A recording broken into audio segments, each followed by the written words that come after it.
Hey everyone, it's Kenlon and welcome back to my channel for the Astro and Energy Report for the week of January 11th. I'm going to start on the 11th because there's some very important things to say. And the full moon is happening on the 13th of January in the afternoon Pacific time. So adjust for your local time.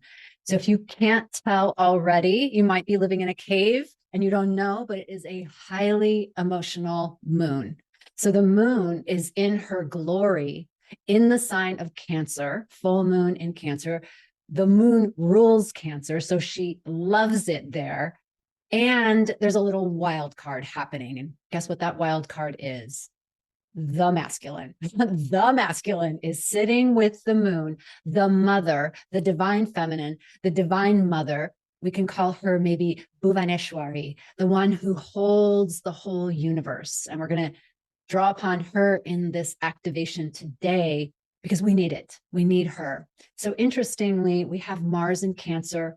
Mars is retrograde. It's been going backward, causing a lot of issues on the global stage. War, even the fires in California are part of this out of bounds Mars. He's totally out of control Mars.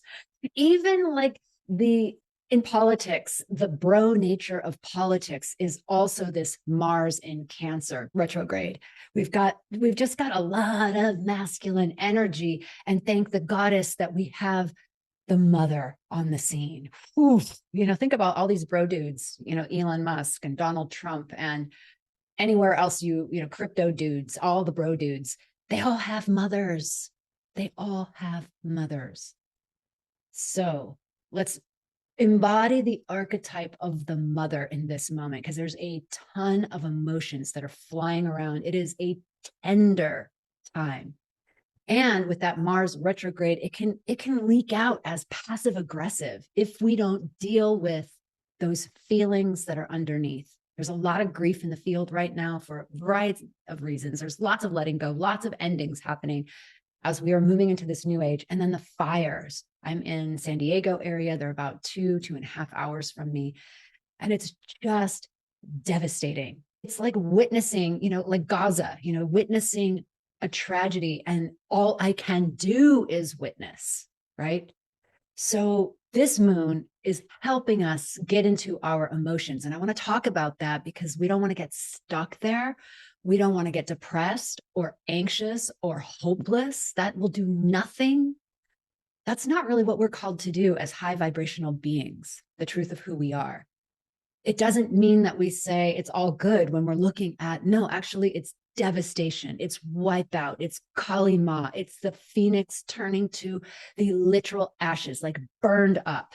And we know the storyline. We know that means regeneration, regrowth, but we're not there yet. We're here. We're here in that grief. So we got to be there first. And that's what the mother is so good at. She does this dual thing. Now channel your inner mother. She does this dual thing, and that is that she can witness, and she is also the conduit of, the alchemizer of. Because why? Because the womb is the alchemical place. So the womb is 2 inches below your belly button. And then inside there's a space. It's not just a literal space. So you can have a uterus or not, and you still have a womb, because the womb is the portal space, the energetic space that connects you with the cosmic mother. And so this invitation of this full moon is to go into the womb space. That is the portal of the unconscious, the portal to our collective unconscious.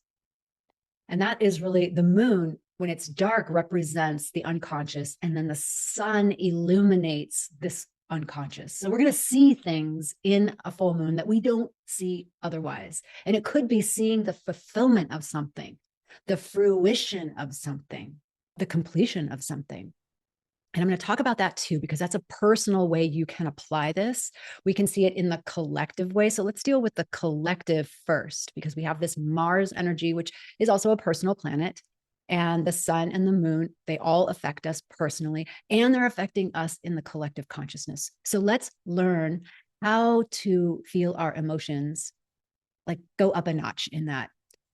Some of the things are to emote with words, say sounds. I would say not words, sounds. So when you're experiencing emotion that needs to move, that's emotion, it needs to move, use it with sound, move it with sound. And then move it with vibration, toning. Like it can be anything. You know, when you hear women at the Wailing Wall, I think it's in Jerusalem, they're wailing. And that wailing is coming from their womb space. It's not coming from their heads. And here's the thing about it. When that wailing comes from the womb, it does experience completion. When I was in my journey, and I was sharing about this last week, I was in a journey space and I was inquiring into the nature of being stuck. And what came was grief, because unfelt, unmet grief will cause stuckness. It will cause anger, passive aggressiveness. It will cause all of those things to leak out. And instead, what the being wants to do is move it through. And so it moves through actual movement. And it's not often movement up here, it's movement down here. It's getting into your hips, getting on the floor, writhing around, making a sound, feeling it all the way through. And then you come to completion. So as I was saying in my journey, I was wailing for the loss of my friend who was killed on November 10th. And then it moves. And the mind likes to linger, the ego mind identity likes to linger in the grief because it somehow like either has guilt, I should be feeling horrible 24/7. But that's not how it really works. The emotions are here to move through, and then they are complete until there's another wave. So in between waves, we can get the dishes done, we can do our work, we can be an inspiration for others. And then a wave hits and we got to go in and we got to do the work. And the thing that always surprises me about this is that it can take 5 minutes. It feels like the abyss when it's happening, but it can literally be 5 minutes and then the wave is gone. It's done. So a couple of things. When you cry, tone, make a sound. The other thing is move your body. One of the things that kids do that we can take a lesson from is that they shake. They're like, they move, they shake, shaking, screaming during it. I live next door to a young child who does that all day long. And I think, wow, that's super healthy, because later when she's older and there are more societal conditioned traps, she won't be having a temper tantrum like that, which is good. She's grown out of some of it. But unless she's learned how to unrepress herself, then it can go sideways. And we've all been conditioned in that way to repress ourselves. So we need to know how to cry, how to move. And you know what? I will say that the body mind, the ego body mind does not want you to do that. It wants you to stay frozen and stuck. It really takes will force, and sometimes for me, where I just know that that's what's going to make it move. And my whole body was like, no, I'm just going to stay here and do this. I just put on some music, I move, or I get on the ground and I start moving, beat a pillow, whatever it is. It doesn't need a storyline either. It doesn't, because emotions are not thoughts. Thoughts are thoughts. Thoughts are the things that get stuck in us and we loop around them. But emotions will move and flow if we let it. So that's the kind of deep grief work. And when I went into my deep grief, there was an opening, and then I got unstuck. I got to see who and what I really am and connect with my purpose. That's the pathway. And what I like to say is that grief will wait for you. So we know people, I hope you're not one of them, but we do know people who have refused to grieve something that happened, and they're still carrying it 20, 30, 40 years later. And you could see in their bodies, maybe they have addictions. You can see what it's doing to them. And the longer that we wait, the more we cement it into place. And it takes like a bomb to detonate our stuckness. And then the mind fixes patterns around it. And those people think they're right. They're just entrenched in thought forms that trigger them constantly. So then we have to lay the addiction on top of it. I mean, you've seen the pattern.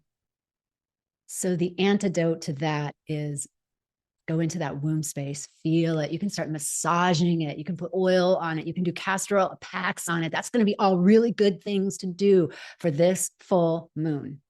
Okay, let me jump over to another piece of this full moon for you personally. Well, actually, there's one more thing. I want to talk about something Gabor Maté said when we were talking about these patterns, and this is particularly for the feminine. He said that, I think Mel Robbins was interviewing him, and he said that 80% of all autoimmune diseases happen to women. 80%. And when asked why, he said that he sees a pattern. He said it's not men versus women. It's not a gender issue, even though it affects 80% of women. It's a pattern. It's a cultural issue. Interesting. He said, who in the culture is programmed like this? And he starts naming 4 things. Number 1, they put others' emotional needs ahead of their own. So you need to cry, but you don't go do it because somebody needs to eat or somebody lost their keys and somehow you're responsible to find it. Number 2, they have a sense of duty, responsibility, and I would say a touch of martyr. So if I don't do it, no one will do it. Well, really? Let's see. Don't do it. And let's see who else will do it vis-a-vis them. Like, I know I'm not talking about don't feed your dog and see who else will feed your dog. I'm talking about, I lost my keys. Don't do it. Oh, okay. I'm sure you'll find them. Number 3, who else has the cultural programming to be nice? Repressing healthy anger. I don't think we've learned the difference between healthy and unhealthy anger. Unhealthy anger is projection and making someone wrong, a judgment, you. Healthy anger is feeling that raw power, moving the energy. And then you're like dialed in, and then you can have a conversation. Number 4, this is a kicker, feels responsible for how other people feel. Feels responsible for how other people feel. Like, I got to make it good for you because if you're good, I'm good. That's one of the big lies. That is a hungry ghost. You will never be able to do that for someone consistently, and you'll burn out and they will never thank you for it. Right? Like we kind of know that now. I mean, North Node's been in Aries. We have been schooled in this for the last 18 months. And so what he said is that you can never disappoint someone, and that leads you to never being able to say no. So a couple things, you don't take care of yourself. This moon is going to highlight the ways in which you have not taken care of yourself or your needs. You've repressed anger and resentment. You play the shame and blame game, because that's really one of the passive aggressive ways that it comes out. And you're in a victim cycle. That victim cycle has that martyr energy, which I have to do everything. I mean, we all have been there. We all know that. That's on the awakening path, that's one of the first things we wake up out of. And you formed an identity around that martyr, that helper, the one who's in control of everything, although it feels like a burden of everything, but really it's control. So you can see how the ego identity is formed, and that forming of an identity goes with it physical diseases, like this thing called autoimmune. It's like this made up modern disorder where the body attacks itself because you're already attacking yourself and getting off on your martyrdom. So we're ending that pattern. And really, if you want to really get off on it, you'll transmute it. Like if you want to really celebrate how much you're a martyr, you'll transmute it. That's that existential kink. I've talked about that in these recordings before. I'm not going to go into that, but that's a whole other body of work that I think is very useful in dealing with shadow material. So this full moon in Cancer, going back to that, is highlighting these kinds of themes so that we can start taking care of our needs. And our needs are, I don't need you to do something. That is not a need, right? It's what I need. I need to eat. I need to sleep. I need it quiet right now. I need to tune in. Yeah. And we live in an ecosystem. So you get to be wise about your choices and how you've set things up. But most people are trained in your life that you've trained them to respond and react the way that you want. So sometimes it involves an untraining. All right. So having said that, this full moon is a potent mama. She's a potent mama. She's witnessing, she's holding, and at the same time, she's feeling. And now let's talk about this other aspect of personal. How do you apply this personally? Okay. So you want to know where Cancer is in your chart. If you're a sun, moon, rising Cancer, this is a hugely initiating moon for you, culminating and initiating something new. I would say that if you have a cardinal sign, because it's the Capricorn, Cancer, and the Libra, Aries cardinal signs, you guys are also, your number has been called. you are particularly going to feel this moon. And so Mars often stands for a cutting, so a severing of something to make a decision to. So there may be illuminated a decision that you have to make to let go of something and to go in another path. That may be what happens. So look at where Cancer falls in your chart. Everyone has Cancer in their chart, even if there are no planets there. And we start with our rising sign in the first house, and then we go counterclockwise around the zodiac. Every time I do that on the film, it turns out clockwise because it's a mirror image, but it's counterclockwise in the order of the signs from your rising sign. And you can go to astro.com and run your chart through the whole sign astrology and see where these planets fall in your chart. So I have Cancer, let's say, in the third house. So in the third house, what are the third house themes? Well, it could be changing my neighborhood, changing my, and I say changing because that's what Mars is doing, requiring a change, requiring a severing. It could be around social media. It can be something with my business because it rules online businesses, siblings, short-term travel. So when I do this kind of analysis for myself, I'm kind of overlaying my life on my life, and I'm seeing where the themes are. Not all the themes get picked up. And there's some Uranian, because there's a sextile to Uranus. So there's a Uranian influence where things could happen out of the blue. Mars is out of bounds. So it could be big. We're dealing with very big energy right now, very intense energy, very emotional energy. So you're going to do all you can in this transmission to hold your center. And that may mean that you have to do some emoting. Now, the reason why I'm recording this before the 11th of January is also because we have a nodal axis change. And I'm going to reference this and then I'll do another video.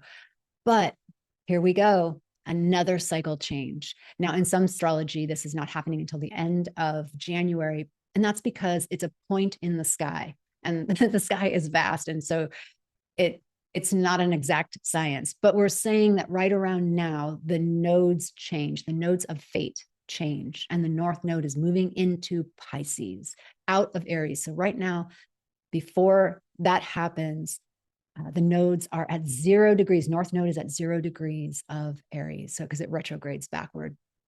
And so that's another initiation point of a cardinal sign. That's why I was saying it's an initiation. So the letting go of something to initiate a new beginning. And weirdly enough, I just had a dream that one of my exes died.